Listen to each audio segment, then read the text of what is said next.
एक हरियापुर के छोटे से गांव में एक शगुन नाम की लड़की एक पेड़ के नीचे बैठकर रो रही होती है। कहाँ गई तुम नत्थू? मैंने तुम्हें कहाँ कहाँ नहीं ढूंढा। मुझे तुम्हारी बहुत याद आ रही है। तुम जहाँ कहीं भी हो वापस लौट आओ। वो बेचारी रो ही रही होती है कि इतने में कुछ गांव के लोग भागते हुए उसके पास से गुजरते हैं। अरे अरे भागो रे भागो, अरे अपनी जान बचाकर भागो, अरे वो जादुई सोने का हाथी आ गया है, पूरे गांव में तबाही मचा रहा है, सभी अपनी जान बचाकर भागो यहाँ से। ये सुनते ही शगुन उठ खड़ी होती है और वहां से चल देती है। कुछ ही दूरी पर चलने के बाद उसे गांव के अंदर एक सुनहरा सोने का हाथी दिखाई पड़ता है, जिसे देखते ही शगुन उसके पास जाती है। शांत हो जाओ नत्थू, शांत हो जाओ। मैंने तुम्हें बहुत मिस किया। मुझे तुम्हारी बहुत याद आ रही थी। आखिरकार तुम लौट आए। शगुन को देखते ही विशाल सोने का हाथी उसके सामने झुक जाता है और अपनी सूंड से चारों तरफ सोने के सिक्के बिखेरने लगता है। मैंने तुम्हारा बहुत इंतजार किया। मैं जानती हूँ मुझे देखकर तुम्हें बहुत खुशी मिली है। चलो, माँ पिताजी तुम्हारा घर पर इंतजार कर रही है। मैं तुम्हें छोड़कर कहीं नहीं गया था। ये गांव वाले मुझे जबरदस्ती पकड़कर लेकर गए थे। इन्होंने मुझे बहुत चोट पहुंचाई। शगुन अपने जादुई सोने के हाथी को लेकर वहां से चलने लगती है। आखिर वो हाथी घबरा कर गांव वालों को क्यों मार रहा था और गांव वाले उसे चुराकर कहां लेकर गए थे? आखिर वो जादुई हाथी आया कहां से? चलिए कहानी में थोड़ा सा पीछे चलते हैं। कुछ साल पहले एक छोटे से गांव में एक छोटा सा परिवार रहता था। अरे बेटी शगुन, कहाँ हो बेटा? तुम जल्दी से आओ, चलो जंगल चलकर लकड़ियाँ तोड़कर लाते हैं। अरे वाह पिताजी, आज आप लकड़ियाँ तोड़ने जा रहे हैं। चलिए चलते हैं, बहुत मजा आएगा। शगुन अभी 8 साल की होती है। कौशल उसे जंगल में लकड़ियाँ तोड़ने के लिए ले जाता है।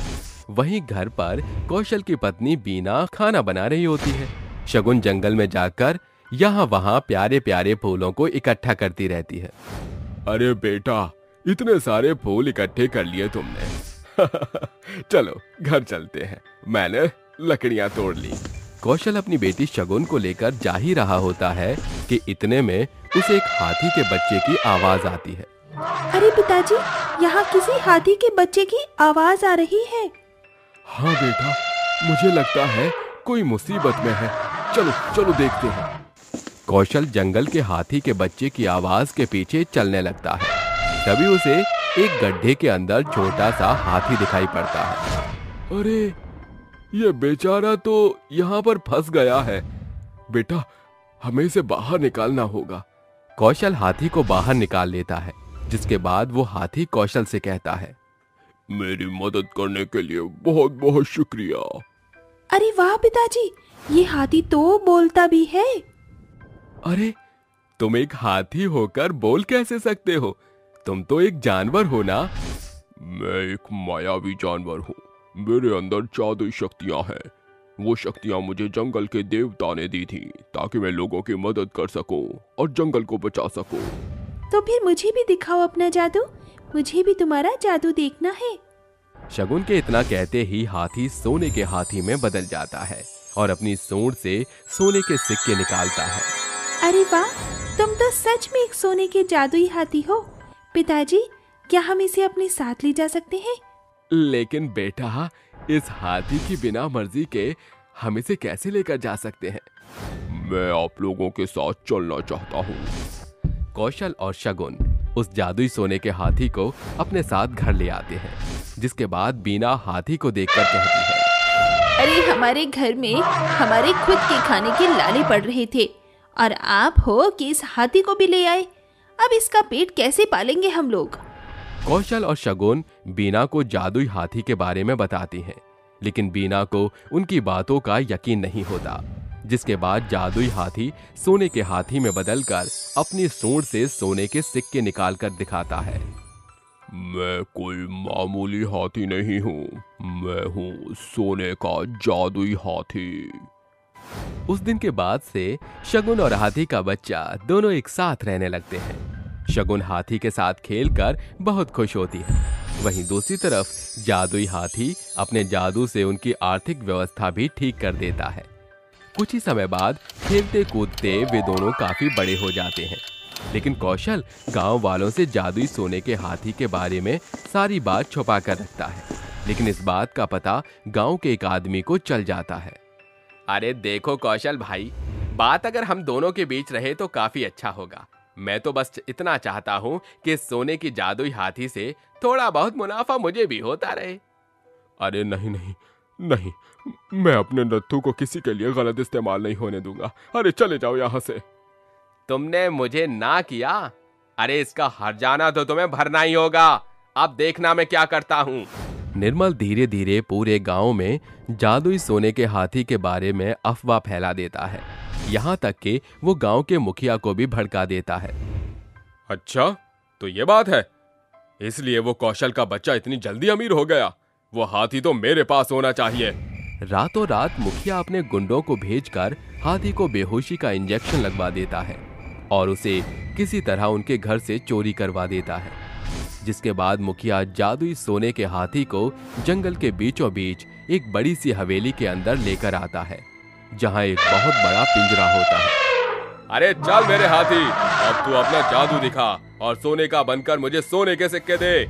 सोने का जादुई हाथी उसकी एक नहीं सुनता, जिसके बाद मुखिया को गुस्सा आता है और वो अपने गुंडों से कहकर उसके ऊपर कोड़े बरसाने लगता है। अरे मत मारो मुझे बहुत दर्द हो रहा है। आखिर मैंने तुम लोगों का क्या बिगाड़ा है? अरे वाह, तुम बोल भी सकते हो। मैं तो जानता ही था कि तुम जादुई हाथी हो। अब जल्दी से सोने के सिक्के निकाल, नहीं तो मुझसे बुरा कोई नहीं होगा। अरे मेरा जादू केवल अच्छे और बुरे लोगों के लिए ही इस्तेमाल होता है। तुम कितनी भी कोशिश कर लो, जादू काम नहीं कर पाएगा। ये सुनते ही मुखिया को और भी ज्यादा गुस्सा आ जाता है, जिसके बाद वो खुद भी बेचारे हाथी को कोड़े मारने लगता है। जिसके बाद हाथी को बहुत ज्यादा गुस्सा आता है और वो गुस्से में पूरे पिंजरे को तोड़ देता है। जादुई सोने के हाथी का गुस्सा उसे और भी विशाल बना देता है, जिसके बाद वो वहां से भाग जाता है और गांव में पहुंच जाता है। अरे भागो भागो यहाँ से, अरे हमारे गांव में विशाल हाथी घुस आया है। अरे अपनी अपनी जान बचाओ, अरे भागो। हे भगवान, इतना विशाल हाथी, लेकिन इसका रंग सोने का क्यों है? अरे बहन, ये वक्त पूछने का नहीं, अपनी जान बचाकर भागने का है। अरे चलो यहाँ से चलो, नहीं तो ये हाथी किसी को नहीं छोड़ेगा। लोगों की भगदड़ देखकर बेचारी रोती हुई शगुन पेड़ के नीचे से उठकर जाती है, जिसके बाद उसे उसका हाथी मिल जाता है और वो उसे प्यार करने लगती है। जिसके बाद शगुन हाथी को शांत करके अपने माता पिता के पास लेकर जाती है। पिताजी, पिताजी, कहाँ हो आप? देखो, हमारा नत्थू वापस आ गया है। तभी कौशल और बीना घर से निकलकर बाहर आते हैं, जहां उन्हें नत्थू एक विशाल आकार में दिखाई पड़ता है। जैसे ही नत्थू कौशल और बीना को देखता है, वो फिर से खुशी के मारे झूमने लगता है, जिसके बाद उसकी सूंड से सोने के सिक्के निकलने लगते हैं। अरे वाह नत्थू, तुम तो आज सोने के सिक्के की बारिश करती जा रही हो। मुझे लगा कि अब मैं फिर कभी आपसे नहीं मिल पाऊंगा, लेकिन मेरे गुस्से से मेरी शक्तियां और बढ़ गईं। अरे तुम्हें वापस अपनी आंखों के सामने देखकर मुझे बहुत खुशी हुई, लेकिन अब तुम्हें यहाँ से वापस जंगल की रखवाली के लिए चले जाना चाहिए, क्योंकि अब हम तुम्हें नहीं रख पाएंगे। तुम्हारा आकार भी बहुत बड़ा हो गया है। आप सही कहते हो, जंगल ही मेरा घर है और मुझे वहीं रहना चाहिए। कौशल और शगुन दोनों मिलकर जंगल के अंदर नत्थू के लिए बहुत बड़ा घर बनाते हैं, जिसके बाद नत्थू उसी में रहने लगता है। गांव के किसी भी गरीब व्यक्ति को मदद की जरूरत पड़ती तो वो सभी जंगल में नत्थू के पास चले जाते। अब नत्थू से पूरा गांव बहुत खुश होता है और उसको पूजने लगता है। जादुई गाय घर और मुर्गी घर। सुरजीत अपनी पत्नी पवित्रा और 7 वर्षीय बेटे राघव के साथ खेड़ा गांव में रहता था। बैठक में बैठे हुए सुरजीत को देख पवित्रा कहती है, क्या बात है, आपके कुमलाए सूरत को देख ऐसा प्रतीत हो रहा है जैसे आपका मन किसी गहरे सोब के सागर में गोता लगा रहा है। अरे पशुपालन करके भी मैं न पूरी तरह एक पिता का फर्ज निभा पा रहा हूँ, न पति का। शादी के बाद इतने सालों में भी मैं तुम्हें एक साड़ी न दिला सका, न राघव को स्कूल की शिक्षा दीक्षा दिलाने का दाम जोड़ पा रहा हूँ। अजी सुख दुख तो जीवन का संगम है। गौशाला में खूंटे से बनी सुरजीत की चारों गाय जोर शोर के साथ गुहार लगाती हैं। अरे अच्छा भाग्यवान, मैं चारों गायों को चराने खेत खलियान लिए जा रहा हूँ, सांझ को लौटूंगा। सुरजीत अपनी गायों को हाँकते हुए खेत की ओर अग्रसर होता है, जहाँ एक बंजर खेत के बीचों बीच उसे एक मरियल सी गाय बेसुध पड़ी दिखती है। चल चल चल, बेचारी गाय की अवस्था तो बेहद बुरी है। सुरजीत भाव विभोर होकर उस गाय को अपने गायों के झुंड में मिलाकर घर लाता है, जहाँ राघव कहता है, अरे बाबूजी, ये नई गैया किसकी है? ये गाय अब हमारे परिवार का हिस्सा है बेटा। अजी हमारे घर की माली हालत पहले ही बेहतर नहीं, इस घनघोर गरीबी में इस गौ माता को कहाँ रखेंगे? पवित्रा, इस गाय की दुर्दशा देखो, शायद दाना पानी के अभाव से ये ऐसी हो गई है। मैं इसके लिए चारा बनाती हूँ। दोनों दंपत्ति गाय गौशाला का हिस्सा बना लेते हैं। समय गुजरता है। एक शाम। अजी रात के खाने में बनाने के लिए कोई भी भाजी तरकारी नहीं। ठीक है, मैं बाजार जाकर थोड़ी बहुत साग सब्जी मोल ले आता हूँ। सुरजीत झोला उठाए बाजार की ओर अग्रसर होता है, जहाँ उसे रास्ते के बीचों बीच एक मुर्गी घायल अवस्था में दिखती है। अरे, इस मुर्गी के पग तो पूरी तरह जख्मी है। अगर इसे यहीं छोड़ दिया तो बेचारी मर जाएगी। अरे, इसे घर ले जाना ही बेहतर होगा। सुरजीत उस मुर्गी को घर लाता है, जहाँ पवित्रा उस पर बिगड़ते हुए कहती है, अजी अब ये क्या नई बला उठा लाए? ये गाय क्या कम थी जो इस मरियल मुर्गी को भी उठा लाए? अरे राघव जल्दी से पानी लाओ। जी बाबूजी। सुरजीत मुर्गी को सहलाते हुए पानी पिलाता है। पवित्रा, जहाँ इतनों का पेट पल रहा है, इस मुर्गी को 2 दाने खिलाने से क्या घट जाएगा? फिर तुम ही तो कहती हो ना कि कोई नहीं जानता कि कौन किसकी किस्मत खा रहा है। सुरजीत की बातों से पवित्रा की सूझबूझ परिवर्तित हो जाती है। समय गुजरता है। दोनों दंपत्ति उस गाय और मुर्गी का भले तौर से देखभाल करते हैं, मगर एक वक्त ऐसा आता है जब सुरजीत की चारों गाय बीमार हो जाती हैं। ये ले सुरजीत, अपने महीने भर के दूध के दाम। अब से हम सभी गांव वाले तेरी गाय का दूध नहीं खरीदेंगे। मगर क्यों बैजू भाई? सुरजीत तो खुद ही बहुत सयाना है। बबुआ, जब से तुम्हारे गौशाला में ये मनहूस मरियल गाय के पापी पांव पड़े हैं, तब से तिहार गाय बीमार बदहाल है। मंगला मौसी, ये गाय और मुर्गी मनहूस है। इस घर की खातिर अब हम तेरी गायों का दूध तभी लेंगे जब तू इन दोनों को अपने घर से खदेड़ देगा। बैजू, सुरजीत के चुप्पी साधे देखकर ऐसन होए के आस ना दिखत है। अरे गांव में ग्वालों की कमी नहीं, अब दिनेश के यह से दूध लेंगे। जय राम जी की। गाय और मुर्गी को अपने यहाँ आसरा देने के चलते सुरजीत पर दुखों का पहाड़ टूट पड़ता है। कमाई का जरिया बंद हो गया, वो बेरोजगार हो गया। एक रात मुर्गी और गाय की गुहार से वो उठकर गौशाला में आता है, जहाँ गाय और मुर्गी का स्वरूप सोने में ढल चुका था। अरे, ये कैसी माया है? ये मुर्गी और गाय साधारण से चमकते दमकते सुनहरे रूप में कैसे बदल गए? चकित ना हो, मेरा नाम गौरी है। मैं एक जादुई गाय घर हूँ।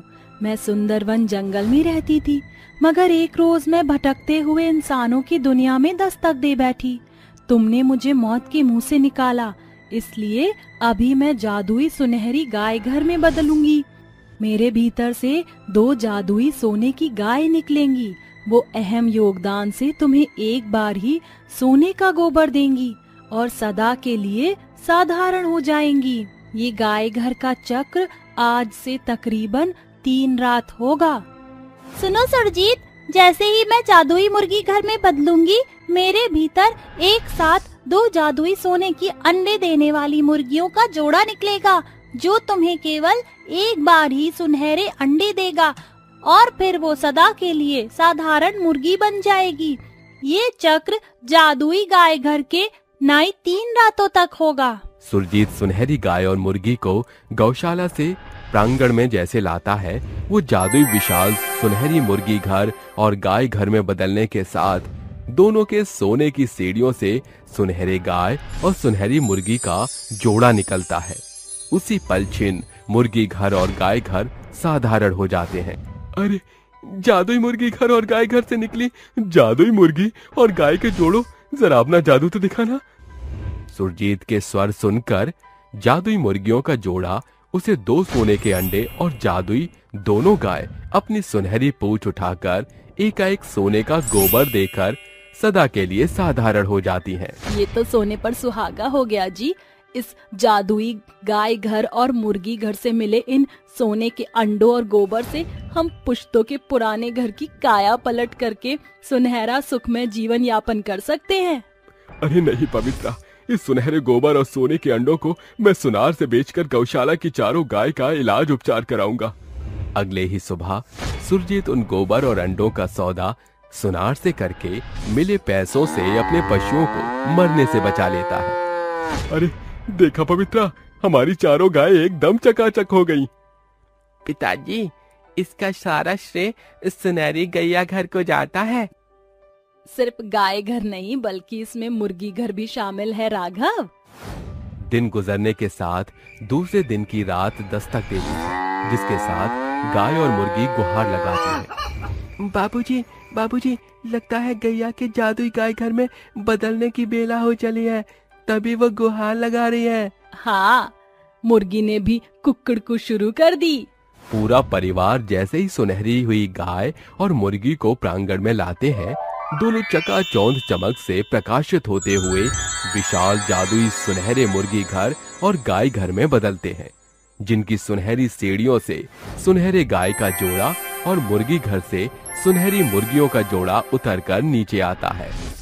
अरे जादुई सुनहरी मुर्गियों और गौ माता का जोड़ा, मुझे सोने का अंडा और सोने का गोबर दो, ताकि मैं उसे अपने गरीबी से घर को नए ढांचे में ढाल सकूं।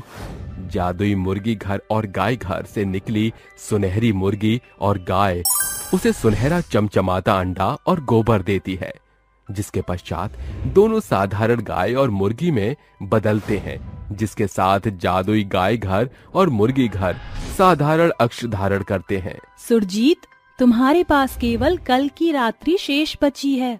हाँ सुरजीत, कल रात आखिरी बार हम दोनों जीव जादुई मुर्गी घर और गाय घर में बदलकर तुम्हें सोने के मुर्गी और गाय का जादुई जोड़ा देंगी, और उसके पश्चात हम सदा सर्वदा के लिए अपनी मायावी दुनिया में दस्तक दे जाएंगी। जादुई मुर्गी और गैया, क्या हम तुम्हारे जादुई मुर्गी घर और गाय घर में एक बार घूम सकते हैं?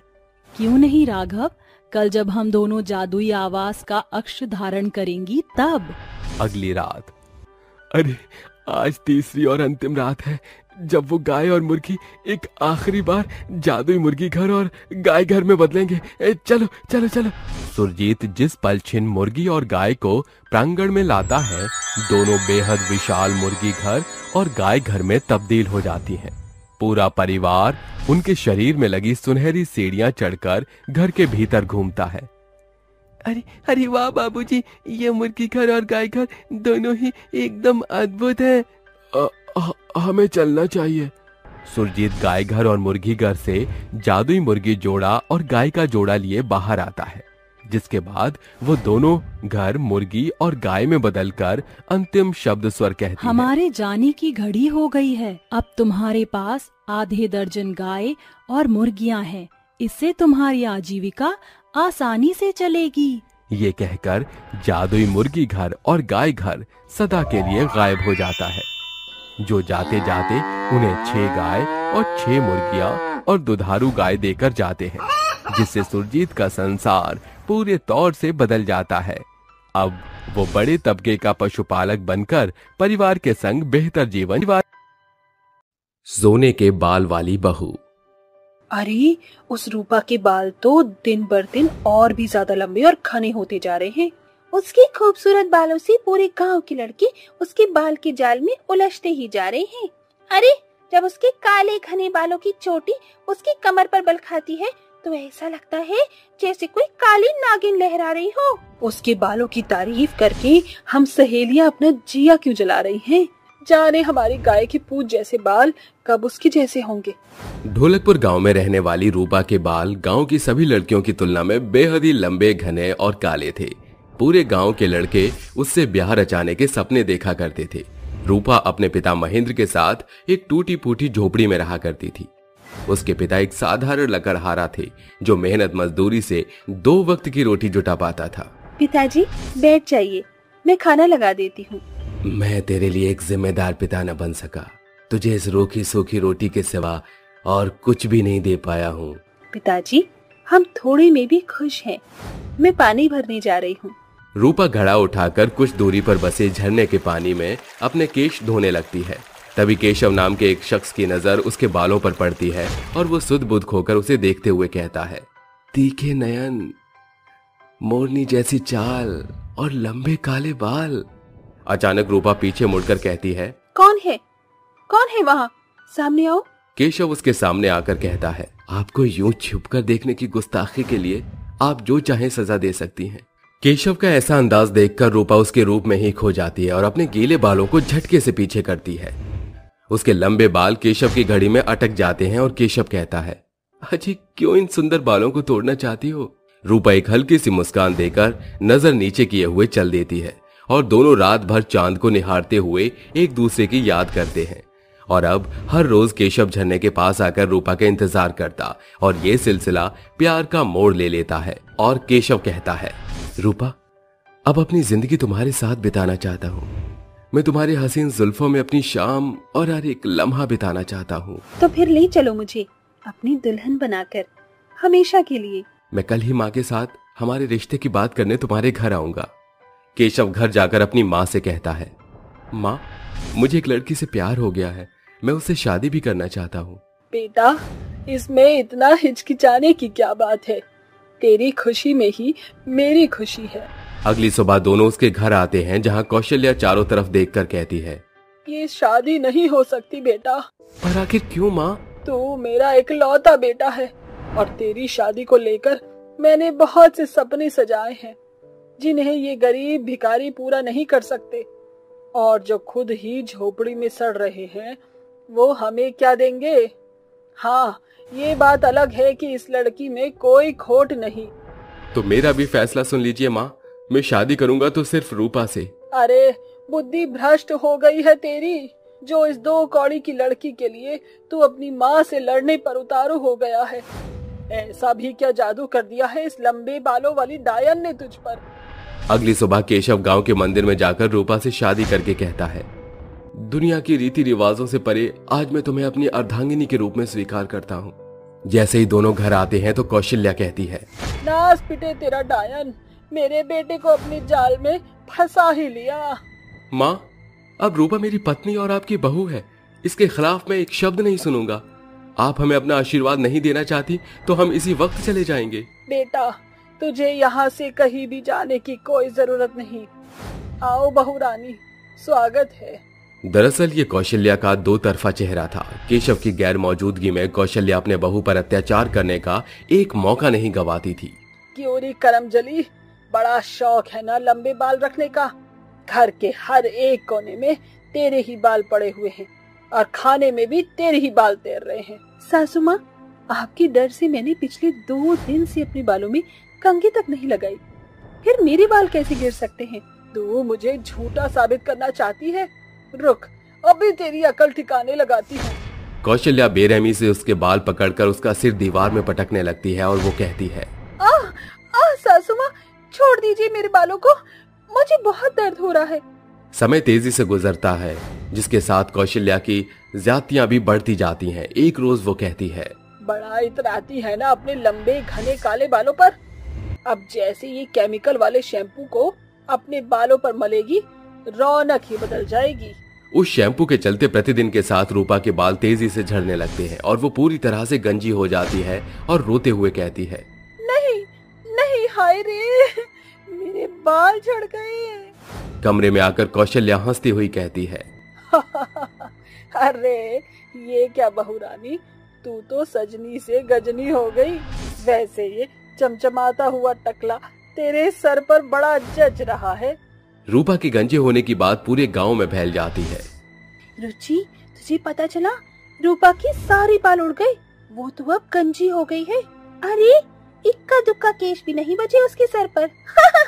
अच्छा हुआ जो उसकी सर की हरियाली छिन गई, अपने लंबे केश पर इतराकर हमें कितना जलाती थी। रूपा को अपने बालों को खो देने के गम से रोता हुआ देख केशव कहता है, रूपा अब चुप भी हो जाओ, मैं तुम्हारी सूरत से ज्यादा तुम्हारी सीरत से प्यार करता हूँ। मुझे इससे कोई फर्क नहीं पड़ता कि तुम्हारे बाल हैं या नहीं। एक लड़की के लिए उसके बाल सबसे खास होते हैं, क्योंकि वही उसे सुंदर बनाते हैं। वो रात के अंधेरे में बिलख बिलख कर रोती हुई कहती है, काश माँ आज तुम मेरे पास होती। अचानक एक तेज रोशनी के साथ उसकी माँ प्रकट होकर कहती है, रूपा मेरी बच्ची, निराश ना हो। माँ आप यहाँ? तेरे बहते आंसुओं के कारण मुझे स्वर्ग से यहाँ लौटना पड़ा। गंगा की आत्मा अपनी शक्तियों से रूपा के गंजेपन को सोने के बालों में बदलकर कहती है, बिटिया ये सोने के बाल तेरी सारी परेशानियां खत्म कर देंगे। प्रतिदिन के साथ तेरे ये सोने के बाल तुझे एक सोने का सिक्का दिया करेंगे, जिसे तेरी क्रूर लालची सास तुझे सताना बंद कर देगी।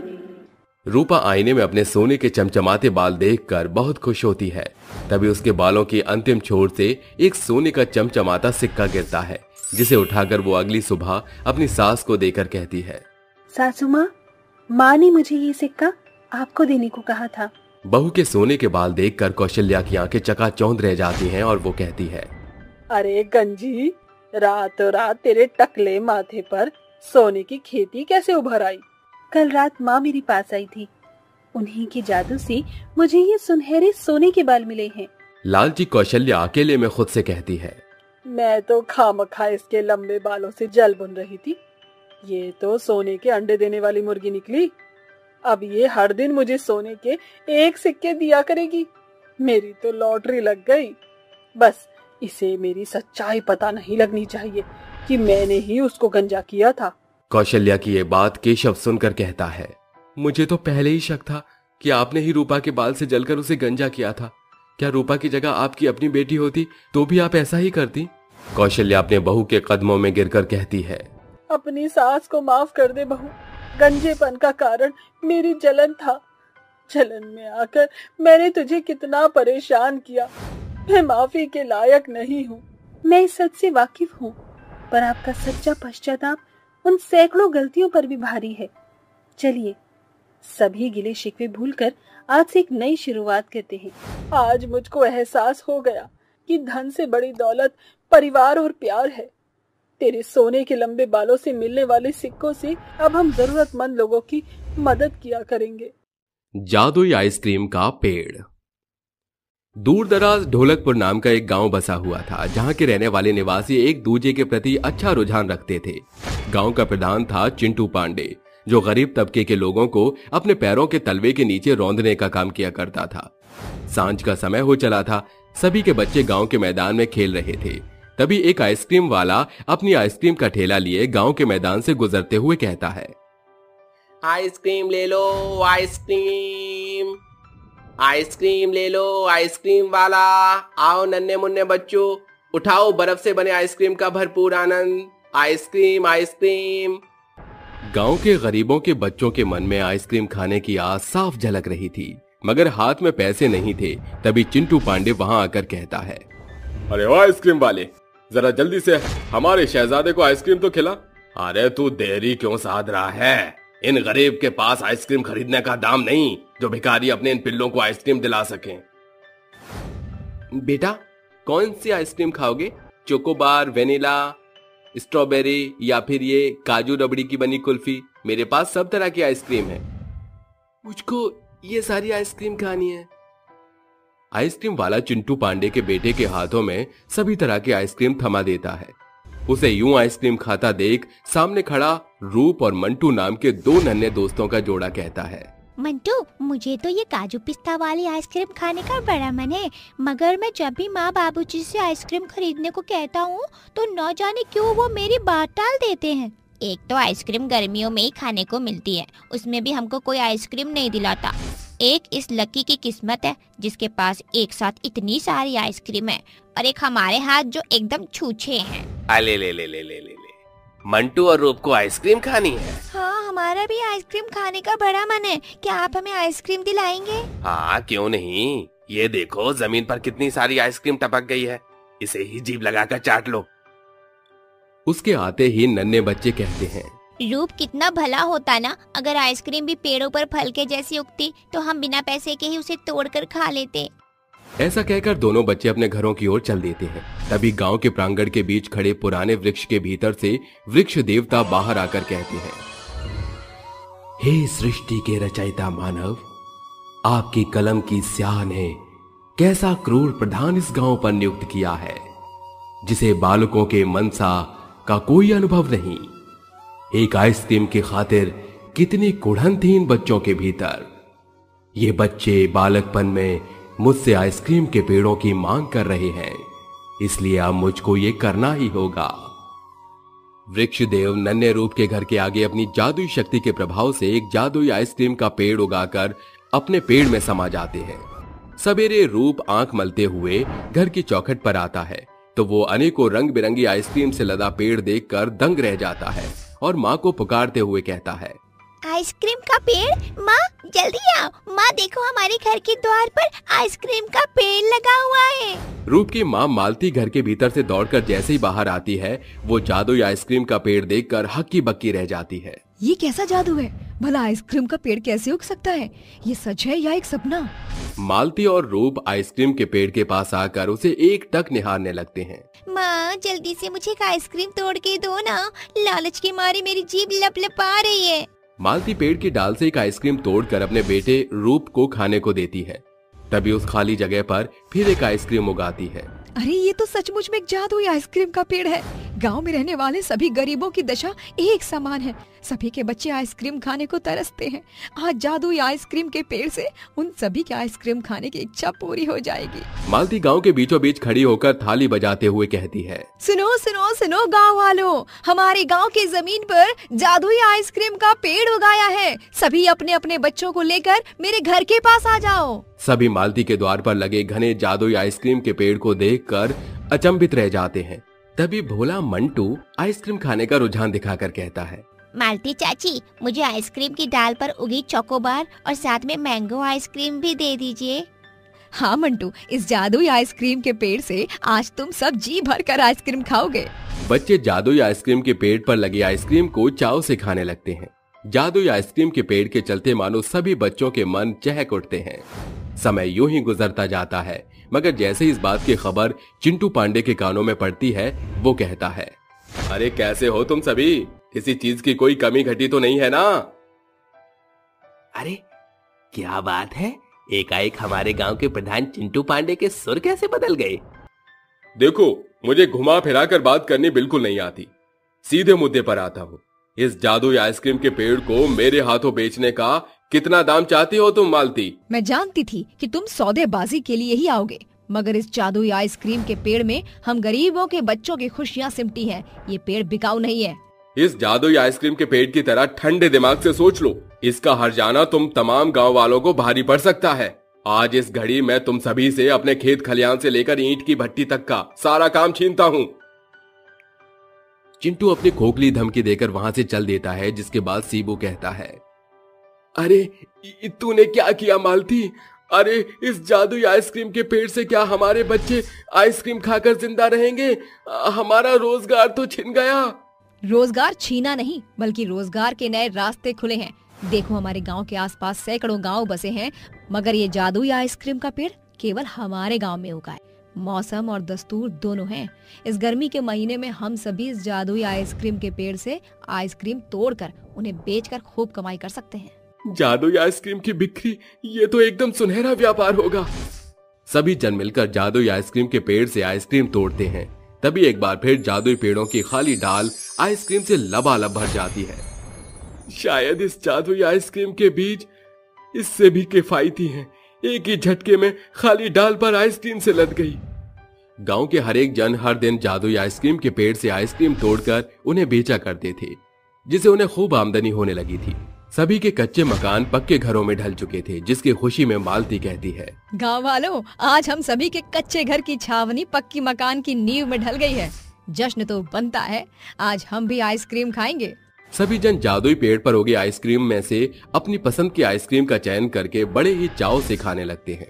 मालती, पूरा गांव आइसक्रीम का लुत्फ उठा रहा है, फिर तुम्हारे हाथ खाली क्यों हैं? शिबू, मुझे आइसक्रीम में मटका कुल्फी के सिवा कोई भी दूसरी आइसक्रीम नहीं भाती। काश कि इस जादुई पेड़ पर मटका कुल्फी आइसक्रीम भी उगाती। मालती के ये शब्द कहते ही जादुई आइसक्रीम के पेड़ की जड़ से निकल रही चमक शाखा से लेकर तने तक उसे अपने लौ में समा लेती है, जिसके बाद जादुई आइसक्रीम के पेड़ की हर एक डाल पर मटका कुल्फी उग जाती है। अरे ये लो मालती, तुम्हारे मन की इच्छा भी इस जादुई आइसक्रीम के पेड़ ने पूरी कर दी। इस जादुई आइसक्रीम का स्वाद तो एकदम अमृत मधु के जैसा है, तभी हमारे बाल गोपाल इस जादुई आइसक्रीम के पेड़ से चिपटे रहते हैं। आज तो हमारी भी जीभ को इस जादुई आइसक्रीम की तलब लग गई। अरे भले हम 55 की उम्र की दहलीज पर खड़े हैं, मगर दिल तो बच्चा है जी। ये सुनकर सभी ठहाके मारकर हंस पड़ते हैं और सभी साथ मिलकर जादुई आइसक्रीम का स्वाद चखते हैं। 3 जादुई दोस्त। एक गांव में किशन, नरेंद्र और शिव नाम के 3 दोस्त रहा करते थे। तीनों के बीच घनिष्ठ मित्रता थी। आज भोर को जब वो तीनों चले जा रहे थे, तब गणपत नाम का एक शख्स कहता है, इतने भोर सवेर को गांधी जी के 3 बंदरों की टोली कहाँ की सवारी करने जा रही है? अरे काम धाम तो है नहीं, निकम्मों को दिन भर धरती मैया को रौंदते फिरेंगे नल्ले ने ठल्ले कहीं के। लोगों की जली कटी बातें सुनने के बावजूद भी उन तीनों के चेहरे पर खिलखिलाती मुस्कान थी। तुम तीनों ने अफीम खा ली है क्या? हम सब तुम्हारी खिल्ली उड़ा रहे हैं और तुम सब हंसी के फुहारे बरसा रहे हो। जाने किस मिट्टी से बने ये तीनों नमूने हैं? इतने कड़वे बोल कोई हमको सुनाता ना तो हम कब के जमीन में धंस गए होते। हाँ, अपनों की बातों का भला क्या बुरा मानना। हम तीनों अनाथ हैं। ये गांव हमारे लिए 4 धाम और यहाँ के निवासी ही हमारा परिवार है। फिर तीनों जंगल की ओर चल पड़ते हैं, जहाँ एक तपस्वी जंगल के बीचों बीच बेहोश अवस्था में पड़ा होता है। वो फुर्ती से उसके पास आकर उसे देखते हैं। लगता है सूरज की तपिश के चलते ये बेहोश हो गए हैं।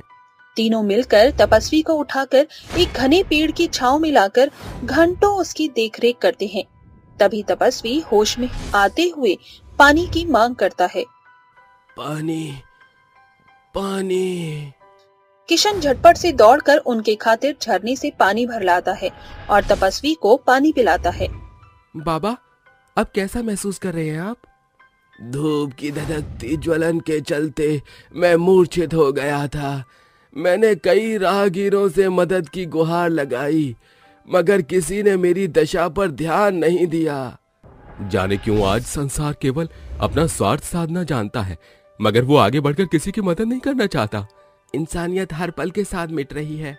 वो तीनों एकाएक तपस्वी को अपना परिचय बताते हैं कि तपस्वी अचानक से एक सुशोभित देवता में बदल जाते हैं और उनके इर्द गिर्द चमक प्रकाशित होती है। तीनों दोस्त सूझबूझ के हाथ जोड़कर खड़े हो जाते हैं। वो तपस्वी का भेष एक छल था। मैं ब्रह्मा का दूत हूँ, जिसे पृथ्वी का भ्रमण करने को भेजा गया था। तुम तीनों बेहद ही भले मानव हो, इसलिए अब तक जो तुम्हारे हाथ लोगों से मांग करने को आगे बढ़ते थे, आज के बाद वो उनकी जरूरतों को पूरा करने को उठेंगे। तुम तीनों इसी क्षण जादुई पुरुष में बदल जाओगे और तुम अपने मुख से सोना, पैसा और भोजन बरसाओगे। जाओ और अपने जादुई शक्तियों से पुरुषार्थ करो। तथास्तु। दूध की ओझल होते ही तीनों एक दूसरे के अक्ष को निहार कर कहते हैं, क्या सचमुच हम तीनों जादुई दोस्त बन चुके हैं? अगर सचमुच हमारे अंदर जादू विद्यमान है तो इसी क्षण हमको स्वादिष्ट भोजन मिल जाए। शिव के शब्द खत्म होते ही उसका मुंह खुल जाता है और वहाँ तरह तरह के खाने कतार में आ जाते हैं। अरे शिव तो सचमुच में जादुई पुरुष बन चुका है, तभी तो एक ही पल में इतना सारा पका पकाया भोजन मिल गया। तीनों जादुई दोस्त साथ मिलकर भोजन करके गांव लौट कर आते हैं। पैसों के अभाव से हमारे गांव की अर्थव्यवस्था एकदम चरमराई हुई है। मैं सबसे पहले अपनी जादुई शक्तियों से यहाँ के हालात बदलना चाहता हूँ। मगर हमको इसकी खातिर मुखिया जी की मंजूरी की जरूरत होगी। तीनों उसी पल मुखिया के घर आ धमकते हैं, जहाँ मुखिया कहता है, क्या बात है, आज तुम तीनों यहाँ? मुखिया जी, हम तीनों दोस्त गांव के बदलाव के सिलसिले में आपसे कुछ विचार साझा करना चाहते हैं। हम तीनों मिलकर गांव की सड़क, जल व्यवस्था, सुलभ शौचालय इत्यादि का निर्माण करना चाहते हैं। ये सुनकर मुखिया ठहाके मारते हुए कहता है, तुम बदलोगे गांव को, हैं? अपनी फटीचर जिंदगी बदलने के लिए एक फूटी कौड़ी हाथ में नहीं है और गांव बदलने की बात करते हो, हैं? शायद आप हमारे परिचय से वाकिफ नहीं हैं। ठहरिए। तीनों दोस्त एक साथ एक मंत्र का जाप करते हैं। माया जालारंभ पुरुषार्थ कुर्वः वेशभूषा परिवर्तन कुर्वान्ति। मंत्र के शब्द रुकते ही चारों ओर तेज चमक निकलने के 3 जादुई दोस्त में बदलकर मुंह खोलकर सोना, पैसा और भांति भांति के खाने बरसाते हैं। क्यों मुखिया जी, हम दोस्तों के जादुई चलचित्र को देख चौंक कर रह गए ना आप? अरे मैं धनीराम इसी क्षण तुम्हें गांव के बदलाव की मंजूरी देता हूँ। जाओ बदलाव करो। अब हम तीनों दोस्त गांव की बदतर हालात को बेहतर बना देंगे। अगले दिन से गांव के एक नई ढांचे की नींव का काम शुरू होता है। गांव में हुए नए बदलावों को देख सभी उनकी वाहवाही करते हुए कहते हैं, तुम तीनों जादुई दोस्तों ने मिलकर गांव की काया पलट कर रख दी। हमें माफ कर दो। हमने तुम्हें निकम्मा, नकारा, न जाने क्या क्या कहा, मगर तुमने इस गांव का हित किया। हमारे दिल में आप सभी को लेकर कोई मलाल नहीं, क्योंकि हम आपको दिल से परिवार मानते हैं। फिर एक रोज तीनों दोस्त सैर पर निकलते हुए बातें करते हैं। इंसान के जीवन में कलेश का सबसे बड़ा मुद्दा गरीबी है। क्यों न हम तीनों दोस्त अपने जादुई शक्ति के वरदान से लोगों की सहायता करें।